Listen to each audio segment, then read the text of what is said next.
on there or remind me to afterwards for the false start. Okay, welcome everybody. This is Career Lab Wednesday. I'm your host, George Miller, and I am here almost every Wednesday. We got holidays coming up, so I'll be traveling in a couple of weeks, so I will not be here then. But I am here almost every week. My job is to help you develop in your career. And I come at it from the angle of emotional intelligence and leadership development. And I find ways to tie that into resumes and interviewing and all kinds of conversations and things that you're working on in your career. So I invite anybody at any point in time to jump in here on Zoom and work with me if that's something you want to do. If you don't want to do that, this is being live streamed on YouTube and LinkedIn. So if you do not want to, if you want to remain anonymous, then type your questions into the comment section. I'll be able to see them there. And you can ask anything. You don't have to try to stay on the topic.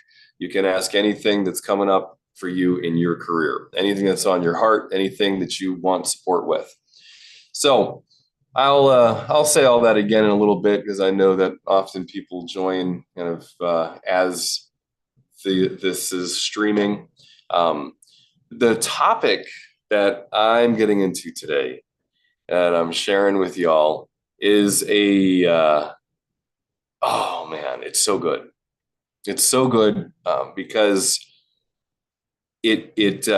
we have a tendency to think that I just need to be more logical. If I could just be a little more, if I could think things through all the way, then everything will work out. And that's true to some degree, but we're gonna break that down. We're gonna look at what's going on in our unconscious mind and in how we are in relationship to our feelings. And so the topic that we're looking at is from overthinking to leading, how to stop managing from your head and lead from your heart. And I want to, a lot of people say, oh, it's bad to make decisions based off of emotions, or, oh, they're too emotional, or just learning how to not make decisions from emotions is really the thing that you need to do. I think overall that's that while that might be a good idea, I think it's impossible. So I guess it's not that good of an idea. The way that we work, the way that human beings function is that emotions are incredibly powerful and we need our emotions to even think. So people don't overthink because they're cautious. They overthink because they're scared. And they don't want to be present with their fear. And so if I'm unwilling to be aware of feeling afraid, and if I'm unwilling to feel that anxiety in my body, then my habit is I go to overthink stuff. And it's like, and I'll start telling myself, oh, if I could just think this through.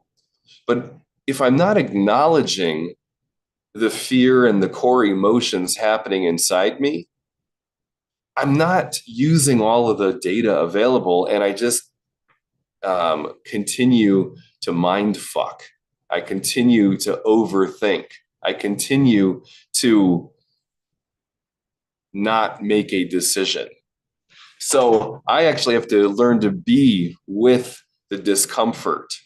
I have to learn to be with the fear in order to make decisions. And there's all kinds of cool research on this. One of my favorite ones to reference is some research from Antonio Damasio when he was at Iowa USC. What he found was that people with damage to the emotional center, so people with tumors on the emotional center of their brain, they would tee up a questionnaire for them to take that was about, how do you make decisions, etc. And to start the whole thing off, they've got, okay, would you like to use a blue or a black pen to take this assessment? And it would take 5 to 6 hours for them to decide between a blue or a black pen. Doesn't really matter for getting the results, taking the test, etc. Either one works fine. But when they didn't have access to their emotional center, they just sat there and overthought.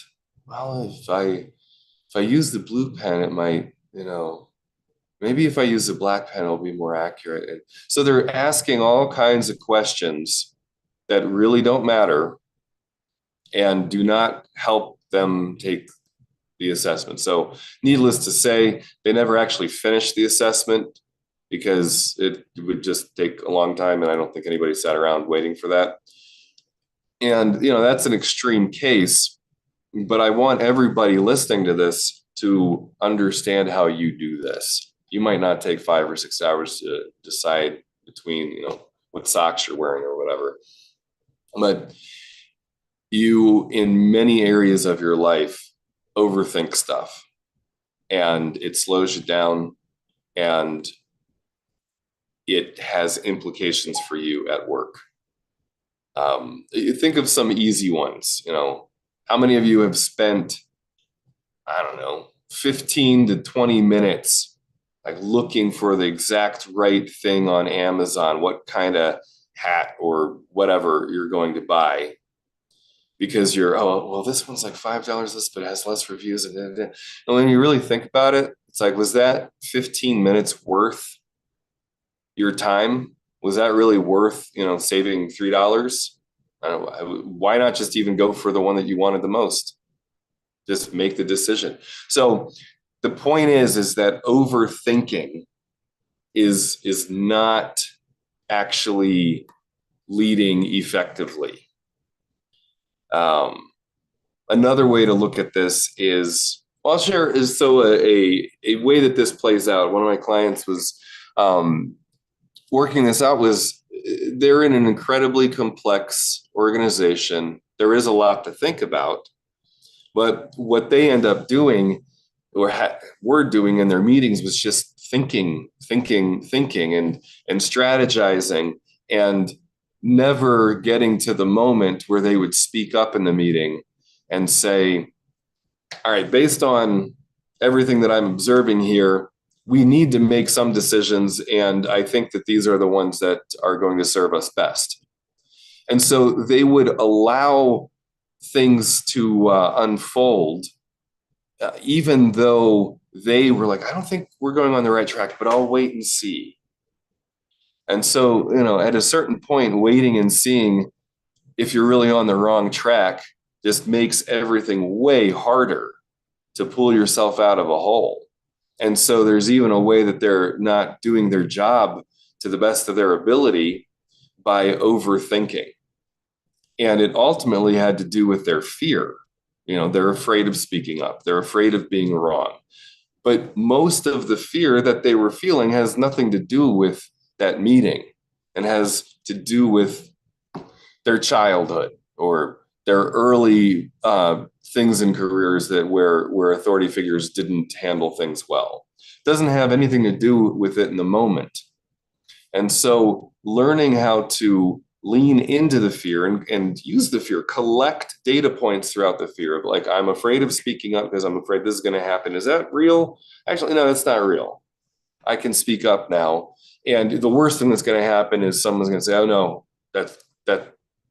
there's more information that you don't have. That doesn't work. Like, that's the worst thing that's going to happen in so many instances. It might be uncomfortable. Maybe other people haven't spoken up yet. But usually we catastrophize things and then overthink to try to make sure that that's not going to happen. And it's more effective to begin making micro decisions.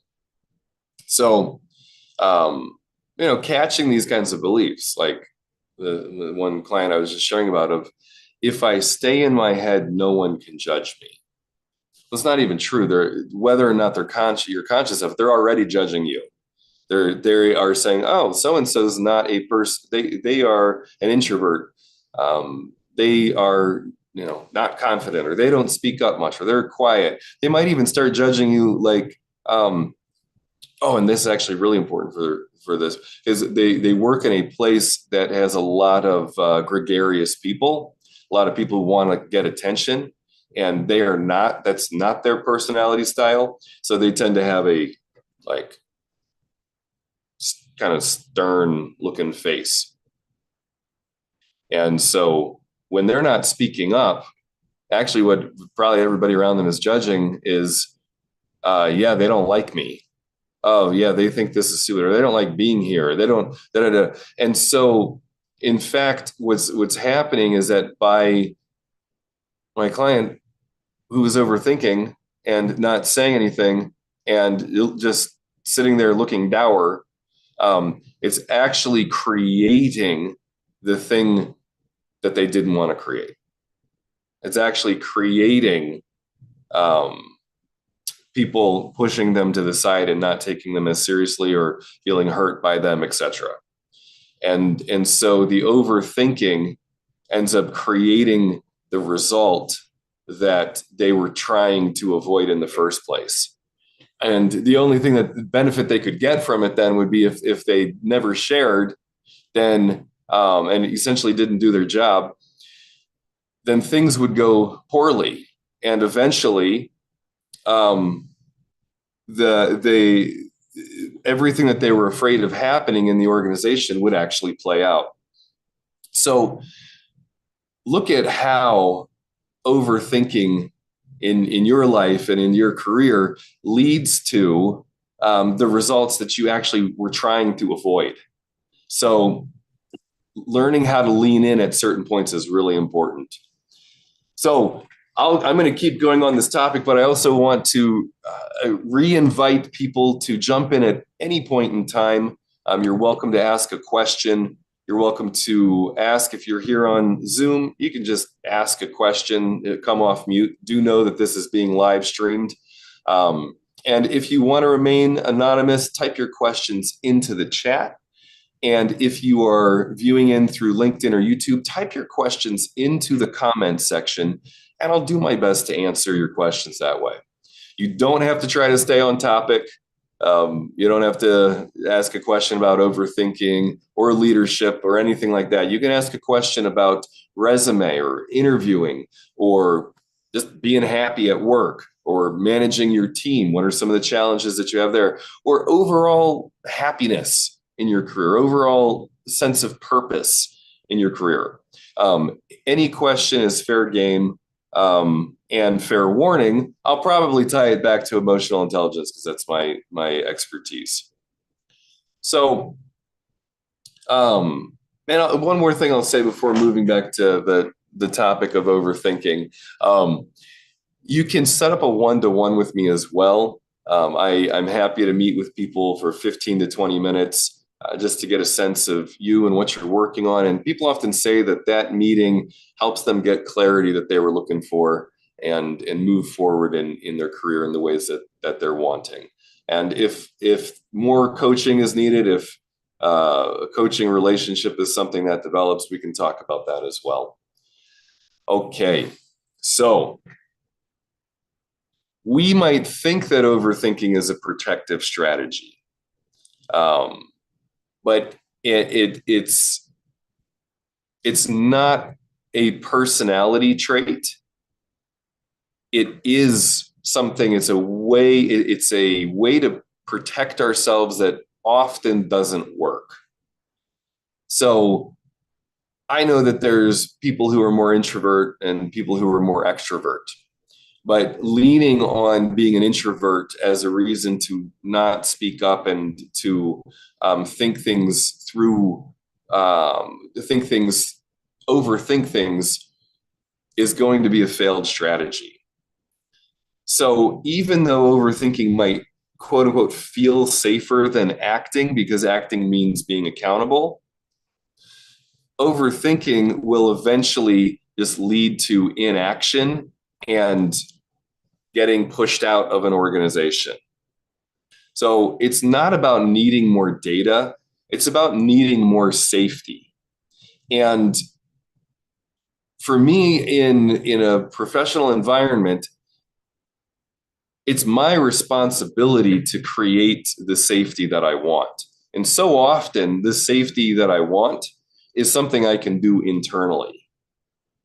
And so while yes, overthinking isn't about needing more data, it's about needing more safety.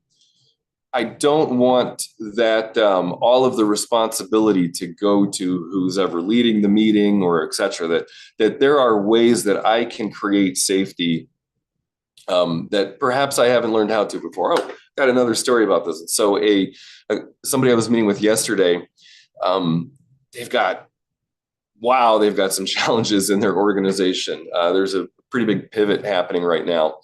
And they've had a tendency to get scapegoated or thrown under the bus when challenges are happening in organizations. They've recognized this pattern. So, they're later on in their career and they're like, man, this is not the first time that I'm worried about getting let go or getting some kind of punishment because I'm speaking up and saying how things need to be different. And so they're like, I don't want to recreate that in the past. And their approach in the past has actually been that they'll just keep giving data points and saying, look, this is what's wrong, this is what's wrong, this is what's wrong. And not put forth what they need to be successful. So they're really good at pointing out things that aren't working. And it's not that they're wrong about it, but when they are approaching the people, their managers, the boss, etc., when they are kind of sharing all of this stuff in this kind of dysregulated way, what ends up happening is that people are not able to track with them. And they're like, wow, I'm getting all of this information about things that are wrong. And oh my gosh, they're right. But I don't understand how this person is going to help me see this through. So what they're working on now is containing some of that anxiety and bottom lining things to no more than 3 points and saying, okay, we've got this problem that's happening, and I've recognized that this is a problem in the organization for some time now. And it's going to take us more time than we're going to have in this meeting to really address this. The 3 things I think that we can do right now to move forward and to start tending to this issue that we have here are these 3 things. And here's the ways that I see that I can impact that. So that way they are showing how they can contribute and start to plug the gaps in the organization. And they're essentially saying, this is going to be a challenge. I'm going to get all kinds of pushback on this. And I'm saying this to my boss because I need to know that you're going to have my back in this. And their boss, then it gives them the opportunity to say, don't start pushing on this one yet. I actually need to get some groundwork laid to be able to, before you start pushing there. These 2 things, yes, I got you there, go for it. And so there are ways that creating safety, so the client that I'm talking about, they're creating safety for themselves in how they communicate. In the past, what they did was they would say, oh, it's all kind of hopeless. And I don't trust that anybody here is going to have goodwill towards me. So I'm just going to kind of spray all of the problems all over the place. And And that kind of communication then would create that self-fulfilling prophecy. And they'd be able to say to themselves, well, I did the right thing. I said, I brought to light all the wrong things going on here. So I did my job, and see what happens when I do my job is I end up getting let go, or I get demoted, or somebody kind of puts me in the corner, and so the reality is that they haven't learned how to create safety for themselves in an appropriate way, and that's what they're working on right now. So we've got all kinds of communications, all kinds of ways that people can be present with their feelings to get better results. For this person I'm talking about, it's they are learning how to stay with their fear in challenging interactions and not spray it all over the place. So they are learning how to contain and create internal safety. Say, it's okay that I'm feeling afraid. I should feel afraid. This is a significant challenge that I'm up against, and I've never communicated this successfully before. That's valid. That's a valid fear. Okay, so let me address that. I'm going to practice with my coach on how to communicate these things and get very clear in myself and recognize where I'm going to say something, and then instead of over talking, that's a failed way that I've tried to soothe myself when feeling afraid in these high intensity meetings. Instead of over talking, I'm going to stay with my fear, be conscious with it, shut up, and watch how people respond. I'm going to even see if people are going to rise to the occasion and meet me in what I'm bringing in here. Because I have a habit of over talking, and then that ends up communicating to other people that they are insufficient and they can't rise to the occasion, and I end up micromanaging and hating everybody.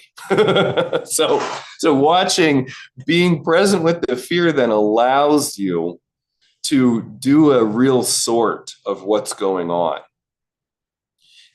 It allows you to use your thinking effectively. Okay, so that story that I just shared leads right into this next point I wanted to make. That clarity comes from grounding, not necessarily more analysis. Whew, man, there's so many implications of this where we just have so much information out there, and we have so much information available to us all the time. And so we actually need to learn how to regulate our nervous system more and get more sense of who I am and what matters to me, so that I can use all of the information I have around me to move forward, to take action. So one of the things that you can do is to name what you're afraid of if you choose something. So I'm afraid if I bring this up in a meeting that no one's going to listen to me. Okay, cool. Way to name that fear. And what's true about that fear? Well, in the past, people haven't listened to me. Okay, so what about what you're doing are they not listening to?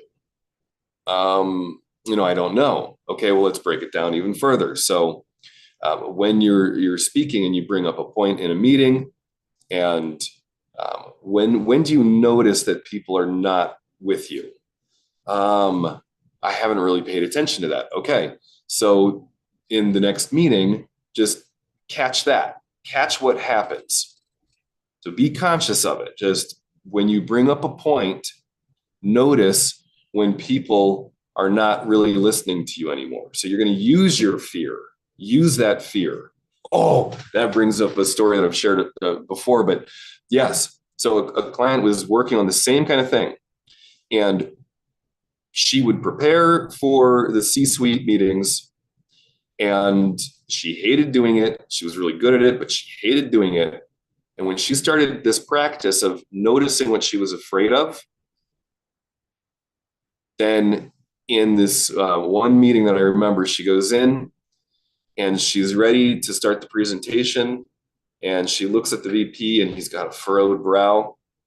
And she caught that she perceived that furrowed brow as, you need to handle this. You need to, and so in the past, she would have stepped into the presentation and gone through it bullet point by bullet point and said, put out all the information beautifully. But in this case, she decided to make it relational. And she said, sir, do you have any concerns? And then he started sharing his concerns. And then all she did for the rest of the meeting was facilitate the VP's concerns and other people that they were selling to, facilitate their concerns around what the product was and saying, okay, our product, yep, this is handled and that's how it's handled with us. And that one point that you bring up, that can be part of our product, but we need to have a deeper conversation on this. And so right there, instead of going to what she usually did, which was just do a beautiful presentation, but not necessarily connect with anybody, she named the fear to herself. She said, oh, the furrowed brow. Oh, yeah, that reminds me of what it was like growing up when I could see my mom with a furrowed brow like that. And I knew it was my job now to step in and manage everything. And I had to perform perfectly. And, that's how I handled that. So that's my knee-jerk response, is to do that. But wait a minute, I'm feeling afraid. And instead of me acting on that fear, let me try something different and use the fear as a way to connect with somebody, to really find out what their concerns are. Yeah, when I was a kid, I couldn't have asked my mom, what's going on? What are you afraid of? It wouldn't have worked then. But in this moment, it was actually the right move. And so this practice of naming what you're afraid of, what am I afraid will happen if I choose something, can help get you clarity about it. So you often don't need to make a whole decision, but make micro choices that move you forward. You might do a check with your body and just, am I really tense right now? Am I kind of in a closed space? Am I like resisting feeling whatever I'm feeling? Oh, if that's the case, let me breathe into it. Let me acknowledge what I'm feeling. I'm feeling afraid right now. Okay, what's my fear telling me? Okay, and what's a meaningful way I could engage with my fear? And that right there is a self-soothing practice that you can do when you're in a meeting, when you're in a high intensity situation. It gives you a little more space. It gives your nervous system space to absorb and process information.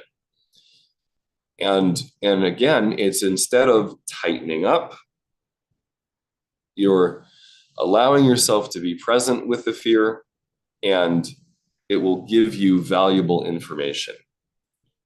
So leaders don't need more thinking reps. Leaders need more presence reps. I like that one. Yeah, we're all so trained in overthinking. What we all need to do is to get more present, and our emotions are a key way to do that. So I'm going to do a check-in with everybody. Oh, I'm already at 12:30. I'll start wrapping up unless there's any questions that anybody has. If you've got any questions, again, they don't have to be career related to this topic. Anything career related is fine. You're welcome to come off mute and ask a question, or type your questions into the comment section. Any question about your resume, interviewing, managing, sense of purpose, sense of happiness in your career. Any question is fair game. One of the things I like about resumes is they're like a strange mirror. So I always have my clients do work on their resumes. Sometimes I'll have somebody that hires a resume writer. That's cool, but I want my clients to dig in deep on their resumes and really get specific about the results that they've created in their organization. Most of us are not good at recognizing that. Most of us don't really understand what our gifts are. We so many times people just share what they're responsible for, kind of like what their job responsibilities were, and they just kind of list that off. It's not great data to me when I'm looking to hire somebody. The most important thing to me is, does this person get results? And another important thing is, do I want to work with this person? Sometimes people get results, but make everybody angry in the process. And but I'll assess that in the interview. So, does this person handle stuff? Do they take initiative? And so putting your bullet points in your resume is showing what the task was, or the situation that you're in, the actions that you took, and then the results that you get.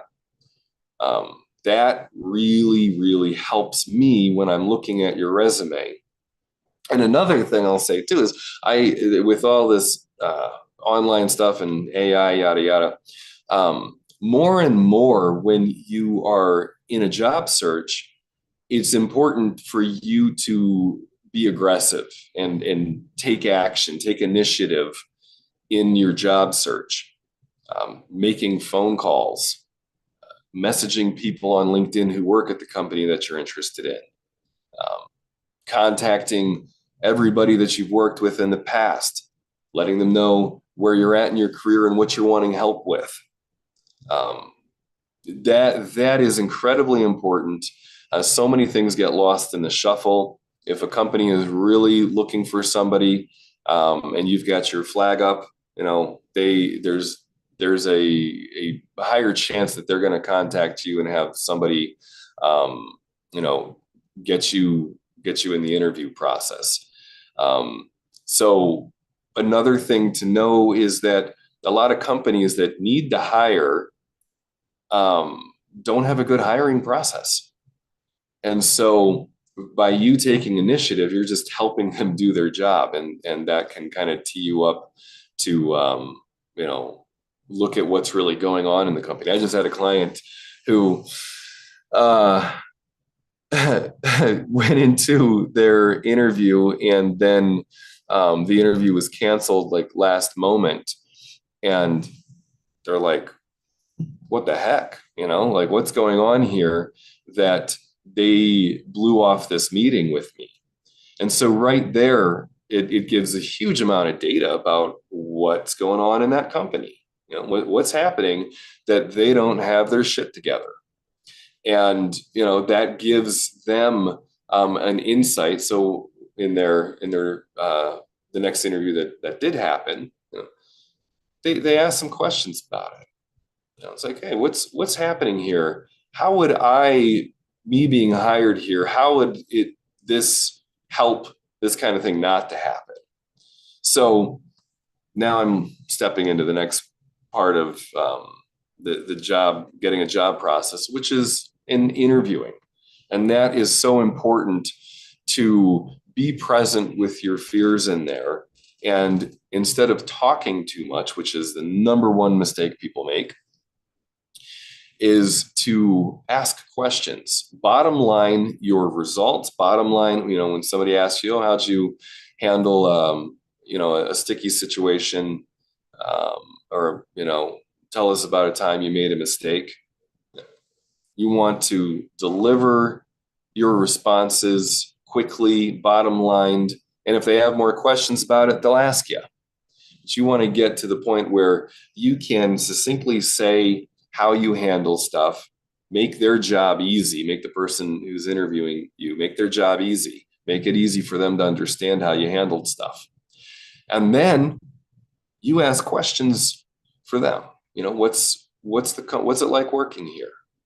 What's from what I understand, this seems to be the scope of the project. This seems to be why you're looking to fill this position. And interesting that any reason that you're not going internally, why you're looking externally too, like that kind of thing. And really assessing if it's a place you even want to work, even if you're desperate. That's hard. It's hard to, um, you know, ask questions and hold the interview as something. Do I even really want this job? When you want a job, you need a job, but it's going to be beneficial to you, and you're more likely to get the position when you are interviewing the interviewer. So that's just some tips I share as I'm starting to close out here. Any questions that you have, feel free to type them into the chat. Again, you're welcome to set up a 15 to 20 minute call with me. I love working with people in their careers. There's so much to work with. There's so many interactions, even online. There's so many things to play with, so many ways to challenge yourself, to learn and grow right where you're at, to use your environment to develop yourself. And so I love working with people in their careers. Eventually, it's all about emotional intelligence. It's all about relationship building. It's all about how well you can interact with other human beings. So again, set up a one-to-one with me and feel free to ask any questions. Otherwise, I'm going to be closing out here, and I will see you all again next week. I will be back on the 19th, noon to 1 Central Time, and I will not be here on the 26th, as I will be in a different state at that time. All right, everybody. Well, thank you for joining in, and remember, just assume that you are overthinking and that it is not helping you, and take one small step. Make a decision on something. Catch where you're overthinking and just make a little decision to move you forward, and notice what that feels like. As you notice the anxiety turn into joy as you make a decision, then that will primes your system to do more and more of that. So notice where you're overthinking, notice the anxiety, lean into that anxiety, make a decision, enjoy the joy that comes with that. Rinse, wash, and repeat. All right, everybody. Blessings. Take care.